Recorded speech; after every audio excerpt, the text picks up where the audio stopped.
দুনিয়াতেই কি জান্নাতের সুসংবাদ নিয়ে আল্লাহর কাছে যাওয়া সম্ভব?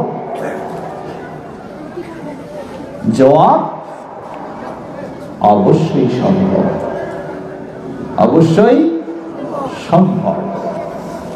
কারণ আমরা জানি প্রসিদ্ধ 10 জন যাদেরকে বলা হয় আল আশারা আল মুবাশশারা, 10 জন কিসের সুসংবাদ পেয়েছিলেন? জান্নাতের সুসংবাদ পেয়েছিলেন। আবু বকর সিদ্দিক রাদিয়াল্লাহু আনহু, ওমর ইবনে খাত্তাব রাদিয়াল্লাহু আনহু, উসমান ইবনে আফফান রাদিয়াল্লাহু আনহু, আলী ইবনে আবি তালিব রাদিয়াল্লাহু আনহু, আব্দুর রহমান ইবনে আউফ রাদিয়াল্লাহু আনহু, আবু উবাইদা আল জাররাহ রাদিয়াল্লাহু আনহু। এই প্রসিদ্ধ 10 জন। কিন্তু সেই প্রসিদ্ধ 10 জনই কি সীমাবদ্ধ? না, আরো জান্নাতের সুসংবাদ পেয়েছিলেন এমন সাহাবী ছিলেন? জবাব না, এই 10 জনই সীমাবদ্ধ নয়, আরো অনেক ছিলেন।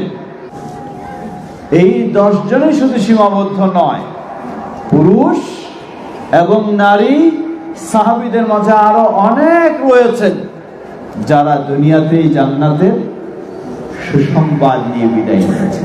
উদাহরণস্বরূপ যেমন হাদিস সহিহুল বুখারী, দূর দেশ থেকে গ্রাম থেকে গ্রাম্য একজন সাহাবী আসলেন। মানে কি, অনেক শিক্ষিত নয়, অনেক সম্পদশালীও নয়, সাদাসিধা একজন মানুষ। এসে বললেন, হে আল্লাহর রাসূল সাল্লাল্লাহু আলাইহি ওয়াসাল্লাম, দুল্লানি আলা আমালিন ইযা আমিলতুহু দাখালতুল জান্নাহ।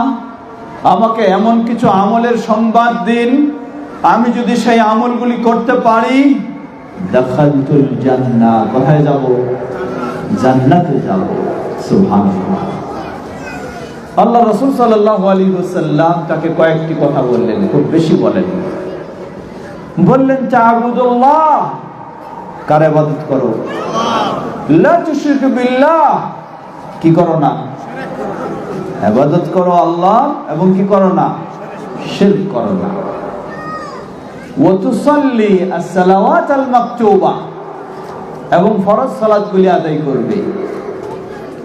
ওয়া তুআদ্দি আয-যাকাত আল-মাফরুদা, এবং ফরজ যাকাত আদায় করবে। ওয়া তাসুম রমাদান, এবং রমাদানের সিয়াম পালন করবে। এগুলি বলতেই, এগুলি যখন বললেন তিনি শুনলেন, শোনার পরে বললেন, ওয়াল্লাহি লা আযীদু আলা যালিক, আল্লাহর কসম করে বলছি, যা আপনার কাছে শুনলাম এর চেয়ে আর আমি কিছু বেশি করব না, বলে চলে যাচ্ছেন। আল্লাহ রাসূল সাল্লাল্লাহু আলাইহি ওয়াসাল্লাম যে সাহাবীদেরকে নিয়ে বসেছিলেন তাদেরকে বললেন, মান সাররাহু আন ইয়ানজুরা ইলা রাজুলিন মিন আহলিল জান্নাতি ফালইয়ানজুর ইলা হাযার রাজুল। যে ব্যক্তি কোন জান্নাতীকে দেখে আনন্দ পেতে চায়, সে যেন এই ব্যক্তি যে চলে যাচ্ছে তার দিকে তাকায়। সুবহানাল্লাহ, সুবহানাল্লাহ। মানে কি, নিশ্চিত, নিশ্চিত জান্নাতি। কারণ রাসূলুল্লাহ সাল্লাল্লাহু আলাইহি ওয়াসাল্লাম যাকে বললেন, যে ব্যক্তি কোন জান্নাতীকে দেখে আনন্দ পেতে চায় সে যেন এই লোকটার দিকে তাকায়। এটি তো রাসূল সাল্লামের অনুমান ভিত্তিক কথা নয়। কথা কি ভিত্তিক? ওয়াহী ভিত্তিক কথা, ওয়াহী ভিত্তিক। তাহলে 10 জনের মধ্যে কি ওই ব্যক্তি আছেন? না। প্রসিদ্ধ 10 জনের মধ্যে ওই ব্যক্তি আছেন? নাই। এই ধরনের অসংখ্য। উম্মুল মুমিনিন খাদিজা রাদিয়াল্লাহু আনহা জান্নাতি, আয়েশা রাদিয়াল্লাহু আনহা জান্নাতি, ফাতেমা রাদিয়াল্লাহু আনহা জান্নাতি। তাহলে এই জন্য অসংখ্য রয়েছেন যারা দুনিয়াতেই জান্নাতের সুসংবাদ লাভ করেছে। যেই সাহাবীর ক্ষেত্রে আল্লাহ রাসূল সাল্লাল্লাহু আলাইহি ওয়াসাল্লাম বললেন যে চায় এই জান্নাতি ব্যক্তির দিকে দেখে আনন্দিত হতে, সে যেন এই ব্যক্তির দিকে তাকায়। ওই ব্যক্তিকে কি নির্দেশ দিয়েছিলেন? প্রথম হলো আনতা আবুদাল্লাহ, কার ইবাদত করবে? যারা বলেন কার ইবাদত? ইবাদত একমাত্র হতে হবে আল্লাহ, একমাত্র আল্লাহ। এটাকে আরো দৃঢ় করলেন, লা তুশরিক বিহি শাইআ, আল্লাহর সাথে কখনো শরীক করবে না। তাহলে মনে রাখবেন, জান্নাত পাওয়ার জন্য মৌলিক দুটি বিষয়ের প্রয়োজন। প্রথম হলো ইবাদত হতে হবে কার জন্য? আল্লাহর জন্য।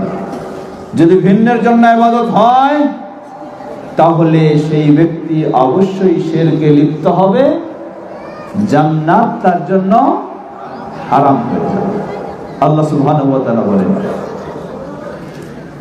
ইন্নাহু মান ইউশরিক বিল্লাহ ফাকাদ হারামাল্লাহু আলাইহিল জান্নাহ ওয়া মাওয়াহুন নার ওয়া মা লিয-যালিমিনা মিন আনসার।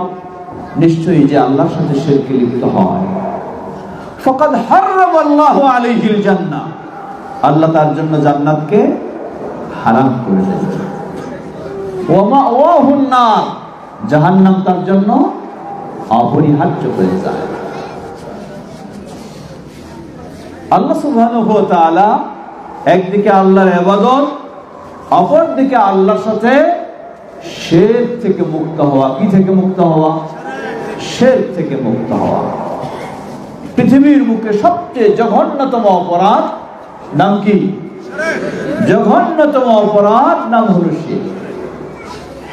এই শিরকে লিপ্ত হলে যেমন জান্নাত হারাম হয়ে যায়, আল্লাহর ক্ষমা হারাম হয়ে যায়, আর এই শিরক থেকে মুক্ত হতে পারলে বহু অপরাধ থাকলেও জান্নাতও নিশ্চিত থাকে, ক্ষমাও নিশ্চিত থাকে। বলুন সুবহানাল্লাহ।